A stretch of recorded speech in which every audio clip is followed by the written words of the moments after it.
And very good Friday morning, folks. Meteorologist Eddie Shear here with your weather before the weather, and I'm going to talk about Tropical Storm Henri here coming up in the next few minutes. But before I get to that, I want to talk about today's very, I suppose, somber anniversary, 9/11. 14 years ago on this date, terror attacks on the U.S. Changed the world as we knew it at that time forever. And I don't want that to sound cheesy or cliche, but it did. And there are memories that I think a lot of us have as you go through life that almost you can think about them and they're almost like frozen moments in time. You can remember exactly where you were, exactly what happened, exactly what the room smelled like, or very mundane details that you don't normally remember about memories. And going back to that day for me was a normal day in high school. I was in photography class. I believe I was in grade 10 or 11. And we had computers in the class, and you could go to news websites, which were kind of just in their infancy then, and get your news. And one of the guys in my class went on one of the news sites and said to the whole class that a plane had flown into the World Trade Center, one of the Twin Towers. And nobody knew anything other than that. And it was, what the questions in my head were: was it an accident? What size plane was it? What was going on? And after that, the school kept a lot of people, kept all the kids in the dark as to what was happening. They instructed the teachers to not let anybody go on the internet, essentially keep everybody in the dark. And the reason for that was because there were students that had parents that worked in the World Trade Center. So by the end of the day, rumors had kind of circulated around the school, and we knew that there were some other attacks, but the details were very sketchy. Nobody knew anything concretely, and so I got home as if it was a normal day, because school got out on time. I got home, and both my parents were home at 3 o'clock in the afternoon. They both worked, so it was a very strange sight to come into, and that's kind of what sticks in my head the most. And they told me that both the Twin Towers had planes that flew into them. They were completely gone by the time we got home, so that the attacks happened, I think, around 8 o'clock in the morning. And the towers were gone by 3:30 in the afternoon. And then I found out about the attacks in the Pentagon, and then the aircraft that crashed in Pennsylvania, because the passengers actually brought it down to prevent another attack, because they kind of knew what was going on. And the other thing I took in that day was and from the news reports as well, is there was no air traffic allowed in the U.S. The FAA completely stopped all traffic. And I lived in an area in Pennsylvania that was usually planes and seaplanes flying overhead all the time. And a lot of those planes ended up here in Newfoundland. And that's an interesting tie, at least for me, because now I live here. And Newfoundlanders opened up their homes to complete strangers from hundreds of aircraft that landed here in St. John's and out in Gander, and I'm not sure about Stephenville or Deer Lake, but I know St. John's and Gander had a lot of aircraft that landed here, and people in St. John's and across Newfoundland opened up their homes to complete strangers. And I visited the North Atlantic Aviation Museum in Gander last winter, I believe, or it might have been last fall. And they had a whole book of letters from people and students who found out about this and were touched by this and were directly affected by that, and who were taken into some of these homes. And Americans were very surprised, I think, by the niceness of Newfoundlanders, and that's something that I've lived here now for a couple of years. I know of.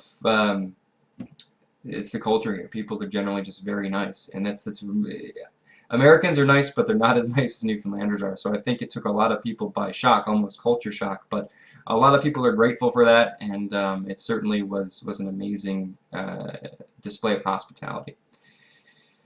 So that's kind of what 9/11 means to me, I suppose. Sort of a sad day because thousands of people died, but it's just something we should always remember, and we'll sort of leave it at that. Alright, so moving on now, we'll talk about the weather. Tropical Storm Henri, which you can see here on your screen. As of 5 a.m. Atlantic Standard Time, winds 40 miles per hour, so certainly not a strong storm by kind of any measure of the imagination, and it still is looking rather weak. And there's the latest satellite imagery from Henri. The center is there. The thunderstorms are well north of the center, so it's, you know, not looking like a tropical storm that we often see by any kind of stretch of the imagination. And you can see it there, looking a bit better on the infrared satellite imagery, but it is it very well may be turning into an extratropical low. We're kind of transitioning from a tropical low to a normal area of low pressure. It's very complicated as to why that happens, but that may be kind of what we're seeing right now. But it is still moving to the north at roughly 16 miles per hour, and that is on the slower side of things. And so as far as the forecast track goes, or slower side I should say, but it is accelerating. So as far as the forecast track goes from the National Hurricane Center, this is where it was this morning. It will generally track towards the north and eventually begin to turn more north-northeast as we get into early Saturday, and should be just east of the Avalon Peninsula as we go through the day on Saturday, and then northeast of the island as we go into Sunday. Because of the track here, which predominantly looks like it is going to be just east of the island now, the eastern half of the Avalon is in that kind of cone of uncertainty, but the most computer model tracks, which you can see here, these individual lines are either right over the east coast of the Avalon or offshore, so I'm fairly confident that the track for Henri is going to be offshore. With that track, the wind stays offshore, and we do get some rain. The question is, how much rain are we going to get? And that will basically be dependent upon how close the storm tracks to the Avalon Peninsula. The farther east it goes, the lesser impacts we're going to see, and the farther west it goes, well, we'll see a bit more rain, but I still think the wind will regardless almost stay offshore. And the other thing to note here is Henri now is still in some fairly warm water, but as the next 12 hours progress, it will leave the Gulf Stream and transition into some much cooler water as it approaches Newfoundland, which will really help it lose its tropical characteristics and turn it into kind of a normal, very quick-moving area of low pressure. This is the GFS model, valid at 2:30 Newfoundland time this afternoon, and there is Henri there. That little trough, you can see it there, and it moves north fairly quickly as the afternoon progresses. Notice by this evening, still well south of the island. This is 9:30 Saturday night. And as we go into 2:30 Saturday morning, or 2:30 Friday night, this is 9:30 Friday night, 2:30 Saturday morning. As we get to 2:30 Saturday morning, we can see there's some rain associated with Henri. Now I'll take a closer look in here. There's the rain associated with Henri, and it's actually just a kind of a weak trough at that point.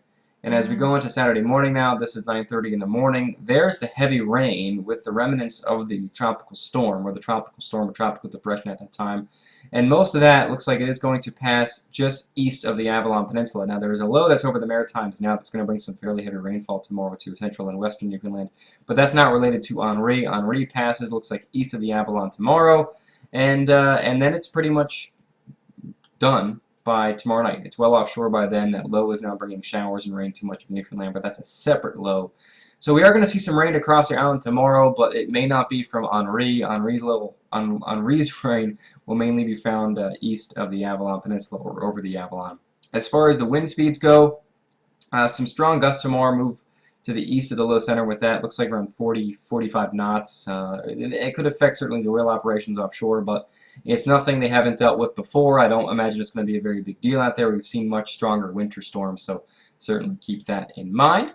This is another model showing virtually the same thing. I'll go back here. There is Henri. That is 12:30 Saturday night. Friday night, I should say. And there's Henri there by 6:30 Saturday morning, and most of the rain stays offshore as the low tracks just offshore. This is the RDPS model, and here comes the other low bringing more showers and stuff to Newfoundland and parts of Labrador as we go into Saturday into Sunday.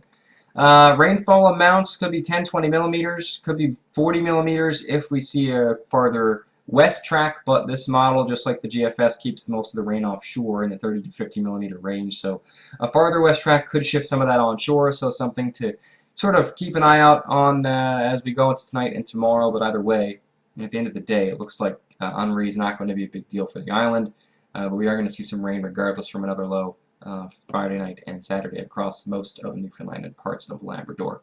So I hope you found this interesting. I hope I was able to give you a bit more of an understanding as to what's going to be going on. Basically, a fairly minor system moves through tonight into Saturday, And I hope you have a great day, and I will see you on the news this evening between 5:30 and 7 o'clock.